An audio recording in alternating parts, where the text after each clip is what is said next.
by showing them that he has power, he hurt himself and hurt his people more. This is unfortunately where Pharaoh's pride and ego took him. This is how dangerous pride is. You see, what it does is you just want to show your power, and you don't think about the collateral damages. You don't think about that. You don't think about the consequences that most of the time become irreparable.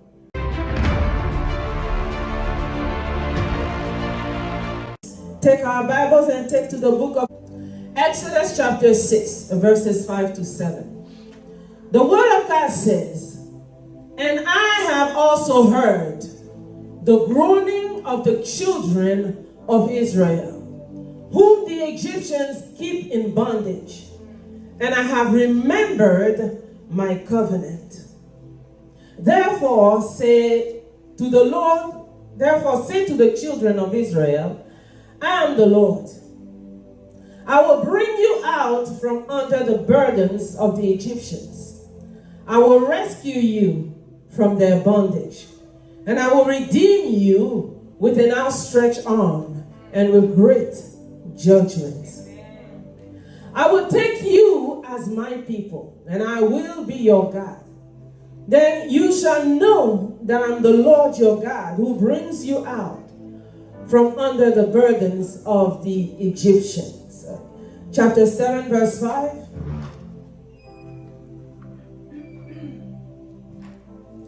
"And the Egyptians shall know that I'm the Lord, when I stretch out my hand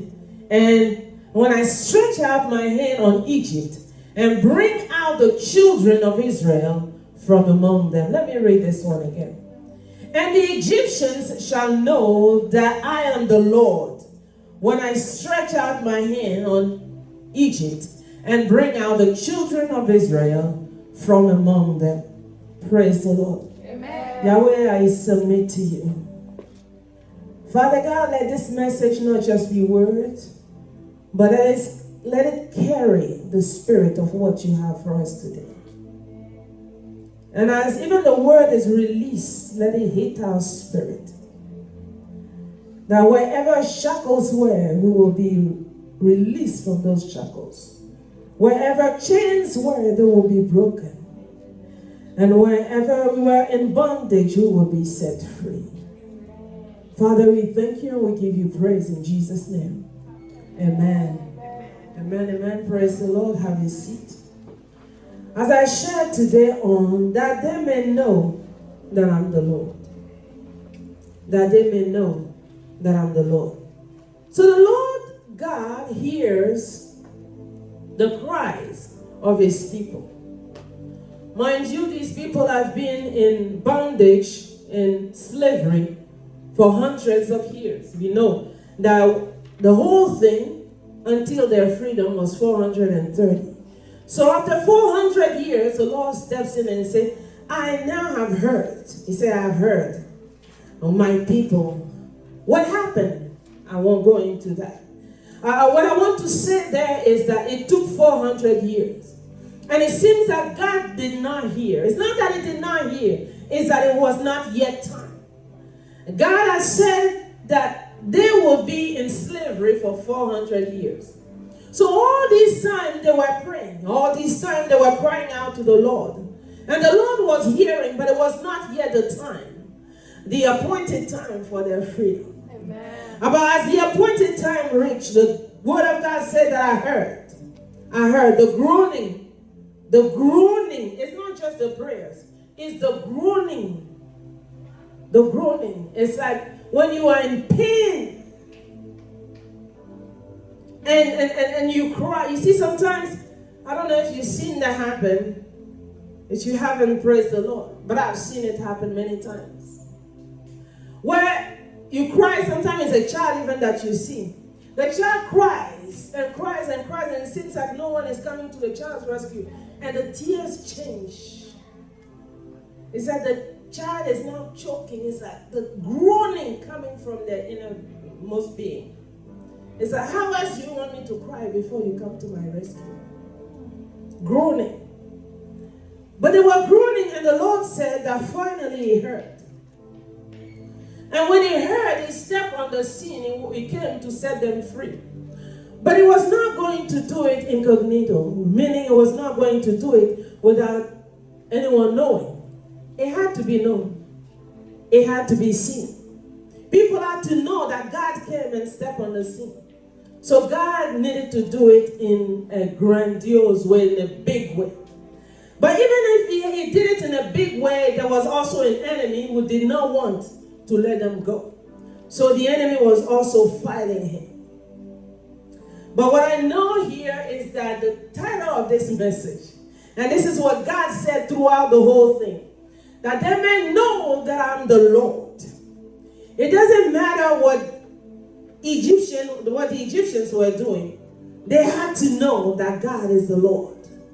And so this is what happened, and this is where we're going to spend a lot of our time here. In the plagues that hit Egypt.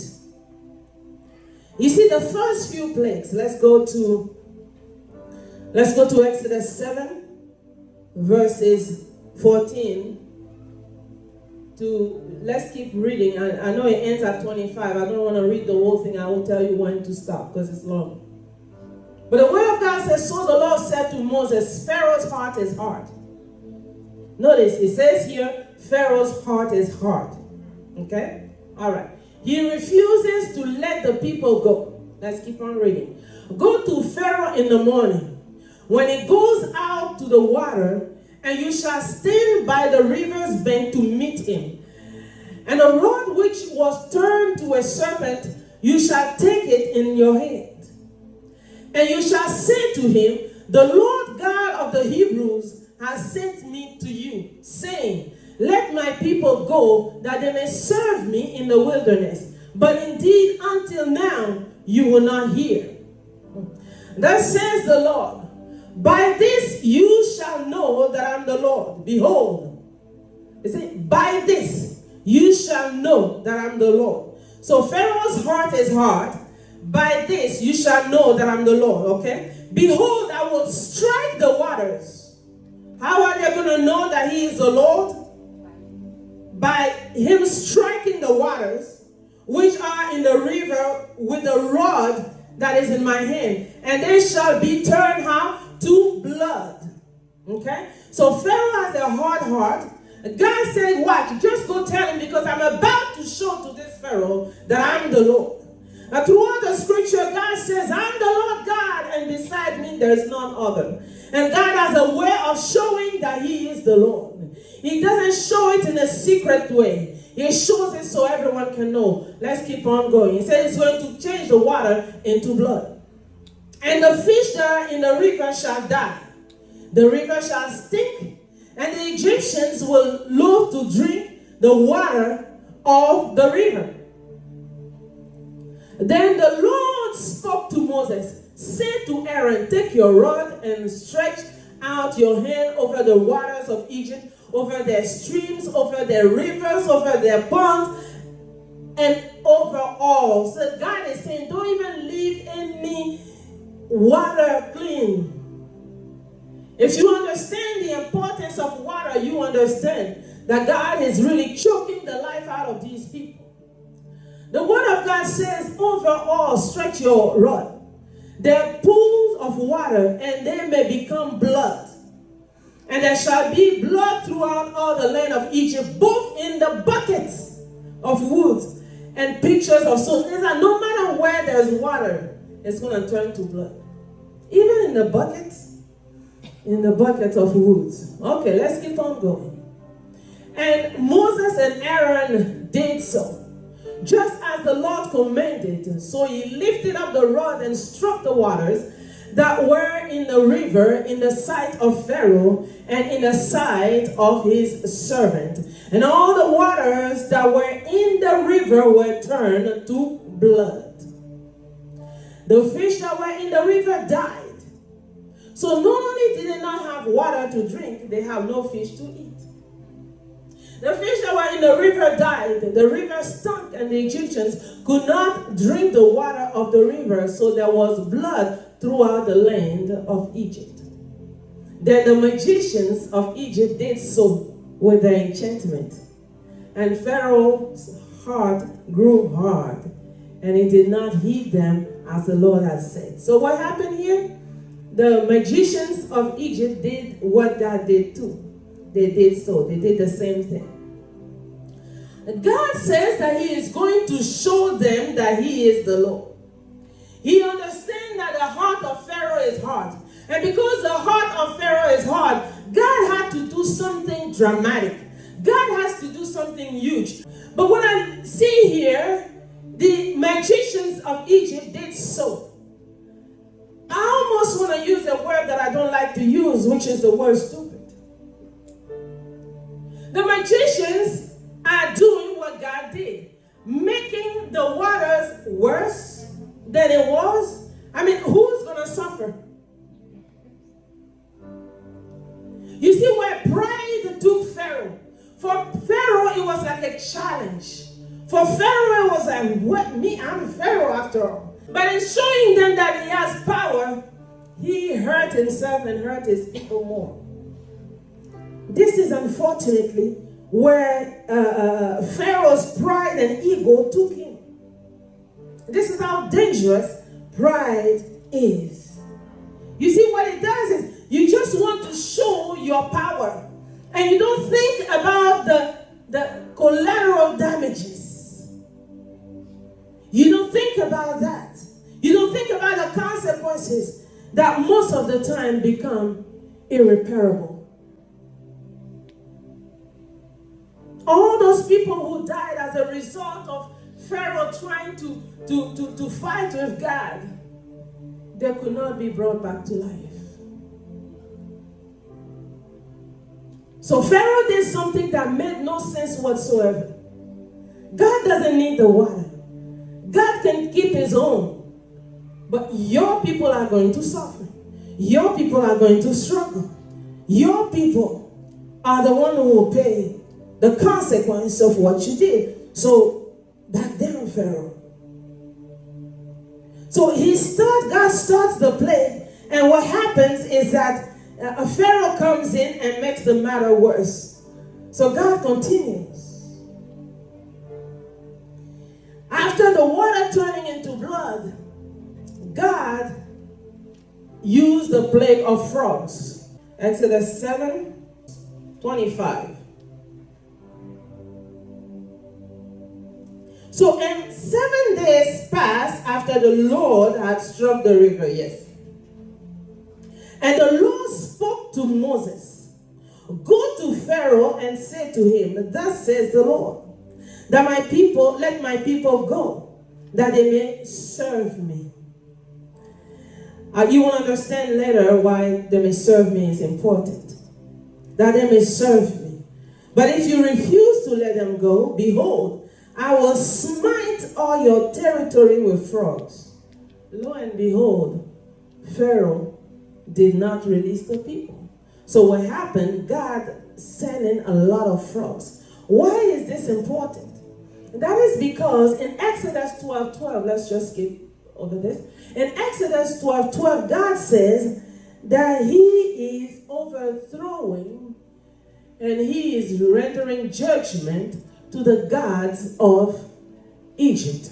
The word of God says in Exodus 12:12, "For I will pass through the land of Egypt on that night and will strike all the firstborn in the land of Egypt, both men and beasts, and against all the gods of Egypt I will execute judgment." So what God is doing here with the plagues, and this is the very last plague that I will come back to, but what God is doing with the plague here is rendering judgment to the Egyptian god. And there's a god that has a head of frog. And so God is using the plague of frog. Let me see if I think I wrote the name of this god, because there are some things I purposely refuse to remember.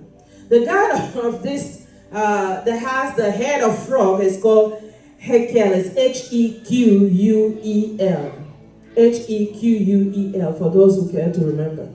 And so this god has a head of frog, and it's actually a goddess, okay? and go to this goddess for childbirth. What God is doing through these plagues is destroying what the Egyptians are leaning on. Because it says that they may know that I'm the Lord God.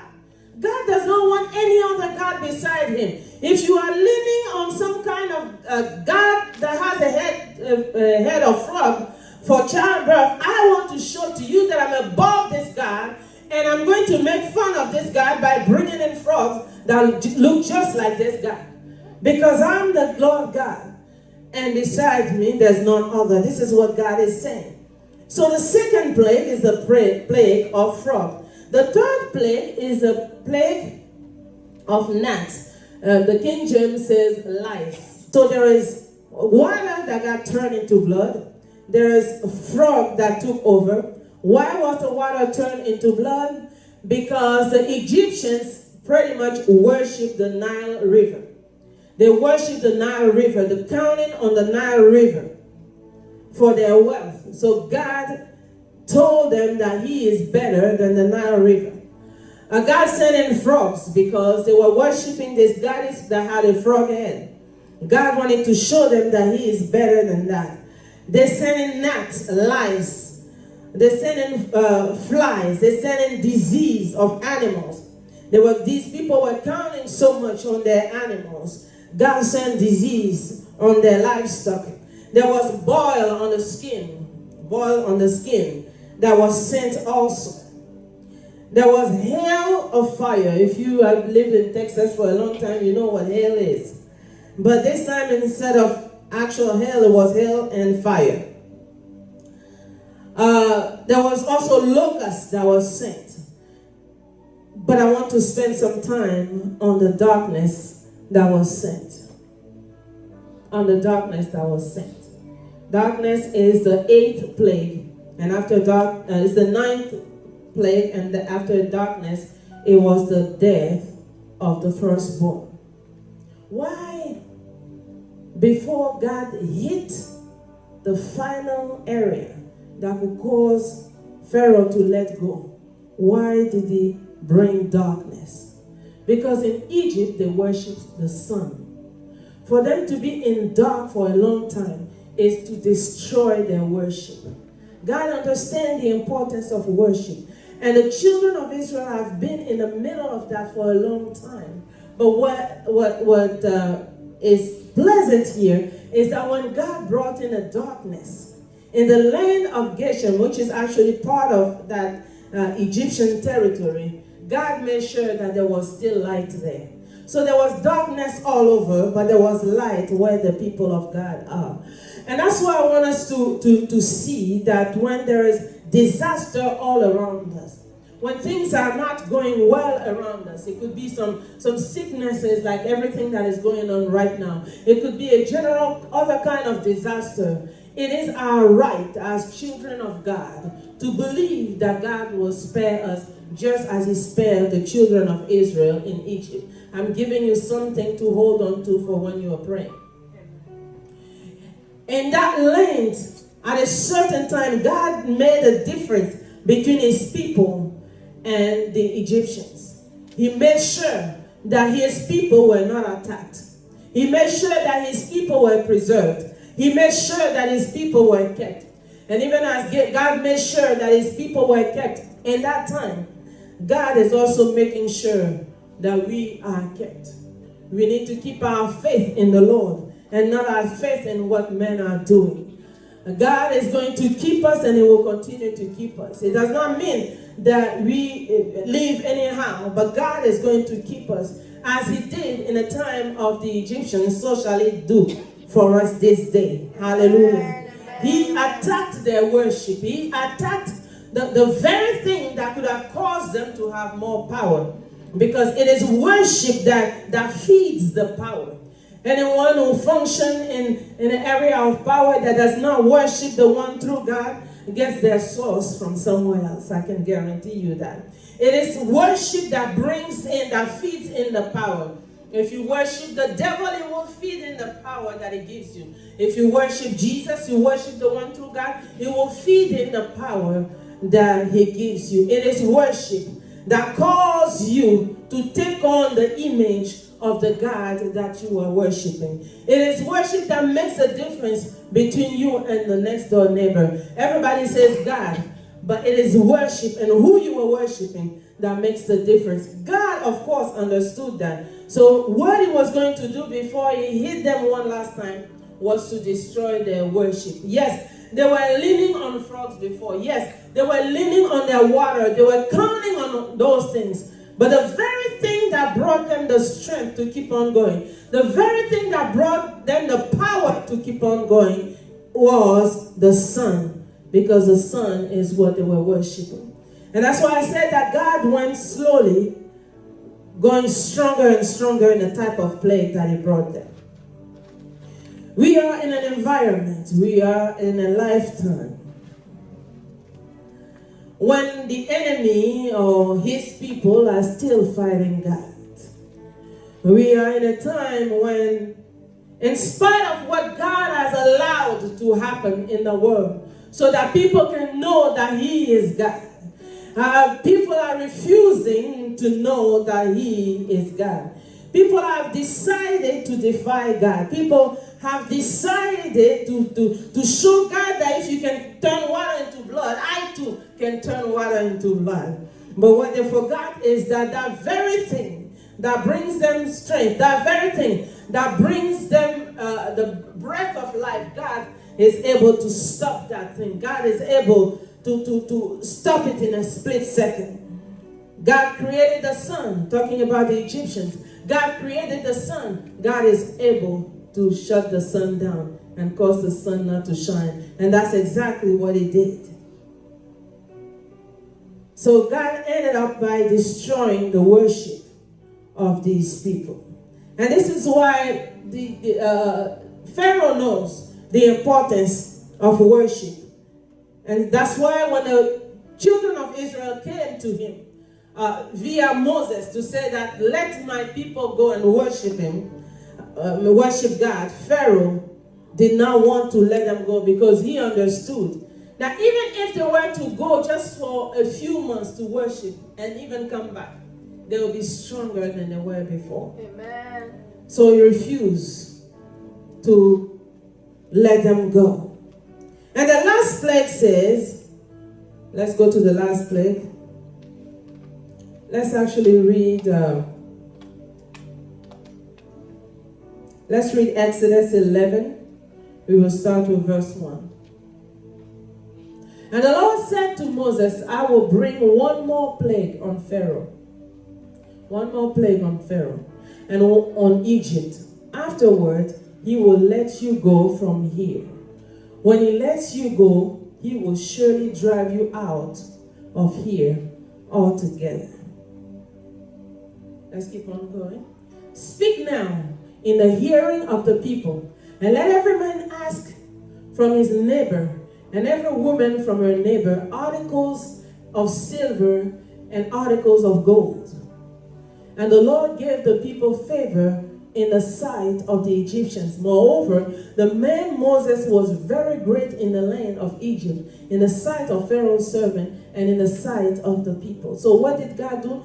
God restored Moses' honor, and God caused the children of Israel to take from the people, because they have taken from them for 400 years. So for them to go out, God wanted them to take from them also. Then Moses says, thus says the Lord, about midnight I will go out in the midst of Egypt. And all the firstborn in the land of Egypt shall die. From the firstborn of Pharaoh, who sits on his throne, even to the firstborn of the female servant who is behind the handmill, and all the firstborn of the animals. Then there shall be a great cry throughout all the land of Egypt, such as was not like it before, nor shall it be like it again. But against none of the children of Israel shall a dog move its tongue. But against none of the children of Israel shall a dog move its tongue, against men or beasts, that you may know that the Lord does make a difference between the Egyptians and Israel. Let me stop right here. We'll keep on reading later, but I want to see this. The word of God says that, but against none of the children of Israel shall a dog move his tongue. I know and I understand that people love their dogs. I know and I understand, not to, get into offending people. I understand. But dogs also symbolize witchcraft. Dogs symbolize witchcraft. So the word of God says that a dog will not even move his tongue against the children of Israel. God is going to destroy the firstborn. Is going to destroy the first human born. Is going to destroy the first animal born. And in the middle of that, no dog will be able to lift his tongue or move his tongue or rise his tongue against the children of Israel. It will be like from the right, people will be dying. From the left, people will be dying. But nothing will come against the children of Israel. This is the blessing of the Lord God Almighty. And that's why there may be a pandemic here. There may be some kind of destruction here. But you continue to stand if you belong to God. If you are a child of God. And if you have decided that God is your God. Because it says, let it be known that I'm the Lord their God. If you have decided that He is God. And you understand that He is God. You understand how powerful He is. People can be killed from your left and from your right. The word of God says that there is no dog that will move against his tongue. And I want you to take this as your own. And as you pray, I want you to pray this, because it is your God-given right as a child of God to claim this promise in the name of Jesus. It is your right. It is your God-given right to claim this promise.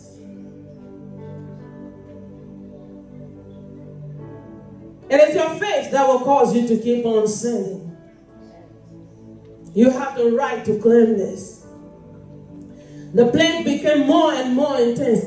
God decided on the 10th plague in Exodus 12:12. That's when He said that, you know what I'm doing right now? I'm destroying the gods. I'm bringing judgment.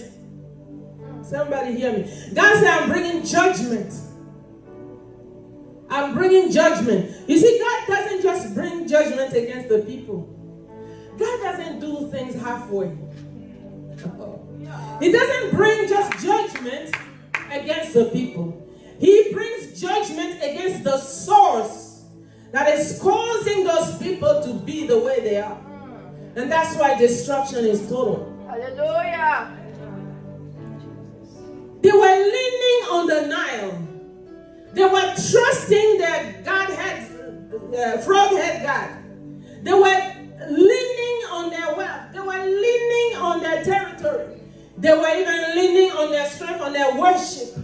But God came. He didn't just destroy them. He destroyed what they were leaning on. Who is it that is scaring you? Here is something that you can stand on. Lord, go to their source and destroy all that. Because if the foundation be destroyed, what will the righteous do? It also works for them. If the wicked's foundation be destroyed, what will the wicked do? Nothing. So God does not just destroy them, He destroys the foundation. He destroys the root. He destroys the source. As He did it for the Egyptians, so shall He do for your Egyptians. Amen. As He did it for them. And sometimes I think and I say, Satan, when are you going to learn your lesson? When? But I know the word is clear that He won't learn His lesson now until the end of the time. But sometimes you wonder, you see, after all these plagues, Pharaoh let them go. And right after they left, he pursued them. So what happened to you is not enough. God said, I have more in store for you. God has more in store for the wicked one that is disturbing you. God has more in store for whoever is not learning their lesson. God has more in store. God will not let them overpower them. It doesn't matter how hard-headed they are. God has more in store for them. Maybe they thought that this was all that God had. Now that we let them go, we can run behind them and catch them. And they pursued them, and at one point, they found themselves between the Red Sea and the Egyptian. I can just imagine the joy of the Egyptians. I can just imagine the Egyptians taking their time. They're not going anywhere. Let's just savor this victory. I can just imagine the Egyptian rejoicing, just like I can see your Egyptian rejoicing. I can just imagine them thinking, this is it, we have the victory. Just like I can see your Egyptian saying, this is it, we've got her this time, we've got it this time. I can just see the Egyptians just taking their time to savor this victory, just like I can see your Egyptian rejoicing and say, this is it. This is it. But it's not it until God says so. Yes. The children of God found themselves between the Red Sea and the Egyptian. They were even panicking. So if at some point you panic, that's okay. You're a human being. They were afraid. If at some point you are afraid, that's okay. You are a human being. They cried out to God. And if at some point you cried out to God in desperation, it's okay. You are a human being. God sees your heart. And even as God saw their heart, God said through Moses, these Egyptians that you see, you will see them no more. What I like about God is that God does not speak in vain. We think that he speaks in vain. We don't give weight to what God says. We don't care about what God says. And if you don't care about what God says, what do you want God to care? Let me say this again. If you don't care about what God says, why do you want God to care? I'm going to say it the third time. If you don't care about what God says, why do you want God to care? It's going to step back and watch you. God cares about what he says. He doesn't just speak. It's not a human being. We just say word to say word. God is not like that. God says, these Egyptians that you see, did God not see the Red Sea? He saw it. God said, these Egyptians that you see, does God not see your situation? He sees it. God says, these Egyptians that you see, did God not see the Egyptians behind them? God saw them. He said, these Egyptians that you see, did God see a path in front of them? Yes, he did. When they were seeing the Red Sea, God saw a path. And so God opened the Red Sea. You see, the opening of the Red Sea, today there's no Red Sea in front of me, but it symbolizes the unsurmountable, the thing that looks impossible. That's what the Red Sea symbolizes. The thing like you think, it doesn't matter how long I can fast. It doesn't matter what type of prayer I will pray. This thing, I don't see how it can be resolved. That's the Red Sea. And if that Red Sea in the word was split, there's a God who makes a way where there seems to be no way. And I'm not just saying it, I experience it. And I know if you dig through your life, you've experienced it too. He's the God who makes a way where you yourself think, this is impossible. People around you see, they see that and they're like, you know what really, I love you and everything, but seriously, what you need to do at this point, maybe get your stuff in order at least. You know, they're trying to comfort you. You know how in a hospice, right? In a hospice, they're like, okay, this is it. You know, there's no other option. This person is not. So what they do is they make the person comfortable. There are some people that will make you comfortable like that, thinking the situation is not going to be resolved. But I rebuke those thoughts in the name of Jesus. I cancel those thoughts in the name of Jesus. I cancel those thoughts and their root and their carrier in the name of Jesus. I cancel them. I bring those thoughts to the altar and I burn them to ashes in the name of Jesus. Because that's not what God said. What God did, it not only did it destroy their God, it destroyed their root, it destroyed their foundation. God destroyed, it reminds me of a song that I won't sing. God destroyed what they had behind and what they have ahead. What they had behind is what they were leaning on. What they had behind was the Nile, the sun, everything they were leaning on.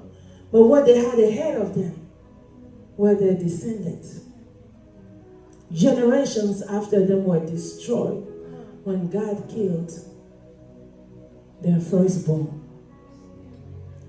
You see, this is material for prayer. But this is something that you can lean on as you are praying. The God who saved the Egyptians did not save them halfway. I believe that if this message was given early this morning, that is because God wants to speak something into our hearing. God is not intending to save us halfway. God is intending to destroy the foundation of the wicked, destroy the generations ahead, and deliver you completely. Amen. But God brought in boils. You know what boils are? Boils on the skin. They are very painful. If somebody has boils on their skin, you think that will touch on their self-esteem? You think that will touch on their image? I believe so. If you have boils all over the place, are you going to wear sleeveless clothes? I'm sure you will try and hide that. No matter how you used to dress, you will try and hide that. God destroyed them all the way, from their foundation to the generations after them, to their self-image, to their worship. There was nothing left to the Egyptians or for the Egyptians to lean on. In addition to boils, he brought down hail. When hail descends here in Texas, we know, if you have your car outside, it's going to damage your car. Whatever is out there will be damaged. God brings in hails to damage whatever they have, but it doesn't stop there. It brings down fire to consume and burn down to ashes. He brings in locusts for complete destruction. And then he brings in the darkness. I'm reading this and I feel sorry for those who have been holding you captive. If you understand what's going on here, and if you pray on the basis of this, I feel sorry. I feel sorry for those who are holding you captive. These last 3 months of the year when you pray, enough is enough. The God who released his people from the Egyptians, but did not just release them, but destroyed the Egyptians. Destroy the Egyptians' God. This God shall act for you too. When you pray, tell him, I expect you. I believe that you will do it.